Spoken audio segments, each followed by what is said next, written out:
नमस्कार, जय माता दी। मैं हूं आपकी अपनी लाइफ डिज़ाइनर आचार्य जीतू सिंह। बात करेंगे शारदीय नवरात्र की, क्योंकि ये सिलसिला चला जा रहा है और चला ही जा रहा है। यानी ऐसे में हमने बहुत सारी चीज़ें हैं ज़िंदगी की जो नहीं करनी है और बहुत सारी चीज़ें हैं जो हमें करनी चाहिए। अक्सर ज़्यादा लोगों को डाउट होता है कि हमें बहुत सारी चीज़ें कौन सी नहीं करनी चाहिए। भाई मैं आपको एक एक करके पूरी लिस्ट बताने जा रही हूँ, कौन सी चीज़ें आपने बिल्कुल नहीं करनी है और कौन सी चीज़ें आपने करनी ही हैं। क्योंकि शारदीय नवरात्र ही ऐसे नवरात्र होते हैं जहां आप अपनी खुशियों को पूरी तरह से समेट सकते हैं। पहली बात करते हैं, व्रती को खास करके ब्रह्मचर्य का पालन ही करना चाहिए। ये बहुत ज़रूरी होता है। अगर आप व्रत रख रहे हैं, पूरा आपने घट स्थापना की है, घर के अंदर शुद्धि का माहौल होना बहुत ज़रूरी होता है। तो ऐसे में ब्रह्मचर्य का पालन बहुत ज़रूरी माना जाता है। फिर आता है कि अगर महिलाएं हैं, आपने व्रत रखे हैं, तो आपको बाल नहीं काटने चाहिए। ये ध्यान रखिएगा। ये बड़ी छोटी छोटी सी बातें होती हैं जो ज़िंदगी में हमें कहीं ना कहीं नेगेटिव एनर्जीज दे जाती हैं।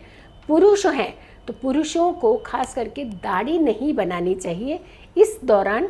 यानी अगर आपने व्रत रखे हैं, अगर आपने अपने घर में घट स्थापना की है। फिर आती है कि छोटी छोटी कन्याओं की सुरक्षा का वचन ज़रूर लेना चाहिए। यकीन मानिए, सिर्फ अपने घर की कन्याओं को सुरक्षित नहीं रखना होता। हमारे आस पड़ोस की कन्या देवी का रूप, देवी का स्वरूप होती हैं। तो ऐसे में सिर्फ और सिर्फ अष्टमी और नवमी पे मत पूजिए उन्हें हर दिन पूजिए, हर साल उनकी पूजा कीजिए। यकीन मानिए, हमेशा सुरक्षित रहेंगी वो कन्या। और कहा जाता है, अगर आप कन्याओं की सुरक्षा का वचन लेते हैं तो माँ सबसे ज़्यादा प्रसन्न होती है। शायद ही इतने व्रत से प्रसन्न होती हो जितनी इस कार्य को करने से प्रसन्न होती है। तो ऐसे में आपने पूरे नवरात्र, तो खास करके कन्याएं, जहाँ भी छोटी छोटी कन्याएं मिले, उनके चरण छू करके उनसे आशीर्वाद ज़रूर ले लिया करें। ये मौका मिलेगा आपको साल के बाद। फिर से याद रखिएगा, हम चूक कर जाते हैं ना, हम गवा देते हैं उस मौके को, फिर हम ढूंढने चलते हैं। भाई साक्षात माँ का रूप, माँ का स्वरूप, माता रानी का स्वरूप होती हैं कन्याएं। ऐसे में कोई शर्म नहीं है उनसे आशीर्वाद लेना। इनफैक्ट आपकी ज़िंदगी में बढ़ोतरी की ओर इंडिकेट करते हैं ये इस तरीके के आशीर्वाद। दूसरी बात, किसी को भी अपशब्द बिल्कुल भी ना कहिए। ये ध्यान रखिएगा। अगर आप लोग व्रत रखते हैं, घट स्थापना हो रखी है, तो किसी का निरादर, किसी को अपशब्द, ये ऐसा बिल्कुल भी ना करें। 2 समय की पूजा ज़रूरी होती है, यानी सुबह और शाम की नियमित पूजा बेहद ज़रूरी होती है। भले ही आप अखंड ज्योत मत जलाइए, लेकिन 2 समय ज्योत ज़रूर जलाइए। 2 समय धूप दीपक ज़रूर दिखाइए माँ को, और साथ के साथ माँ के भजनों का, माँ के मंत्रों का स्मरण ज़रूर कीजिएगा।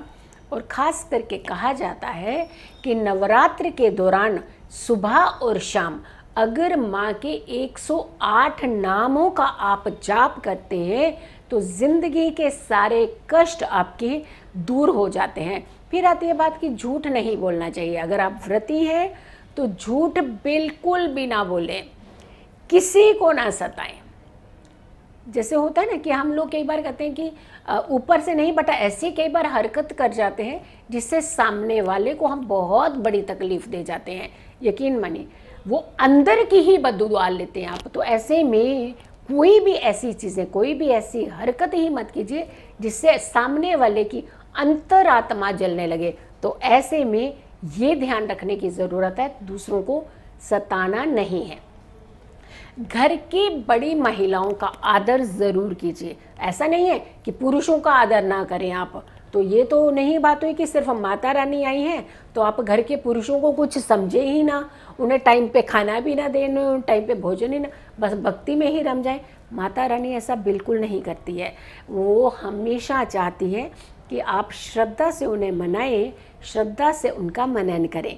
फिर आती है बात कि जो लोग, व्यक्ति जो बीमार हैं, जो स्वस्थ नहीं हैं, उन्हें व्रत करने की ज़रूरत नहीं है। लेकिन हाँ, उनके पास बैठ करके अगर आप दुर्गा चालीसा पढ़ते हैं, यकीन मानिए, कहते हैं ना व्रती जो होता है वो बहुत एनर्जेटिक होता है उस समय, बहुत पॉजिटिव एनर्जी के घेरे में होता है उस समय। तो ऐसे में कहा जाता है कि घर में अगर कोई सदस्य स्वस्थ नहीं है तो घर में उनके पास बैठ करके आप दुर्गा चालीसा ज़रूर पढ़िए। और तो और माँ दुर्गा के 108 नाम का जाप कीजिए, और तो और माँ दुर्गा के 32 नामों का जाप कीजिए। यकीन मानिए व्यक्ति की सेहत में एकदम सुधार आना शुरू हो जाएगा और पॉजिटिव एनवायरनमेंट जो है वो आपके घर का, आपके सराउंडिंग होना शुरू हो जाएगा। जब भी हम इस तरीके के रिचुअल्स करते हैं, ये ना सिर्फ हम अपने आप को खुश रखते हैं, ना कि सिर्फ हम अपनी माता रानी को खुश रखते हैं, इनफैक्ट घर के हर सदस्य के जीवन में खुशियों का आगमन करते हैं। इनफैक्ट आपके घर के अंदर खुशियों का आगमन होना शुरू हो जाता है। सात्विक रहना है, ये ध्यान रखना है कि घर में अगर एक सदस्य भी आपके घर में व्रती है तो बाकी सदस्यों को भी सात्विक ही रहना है।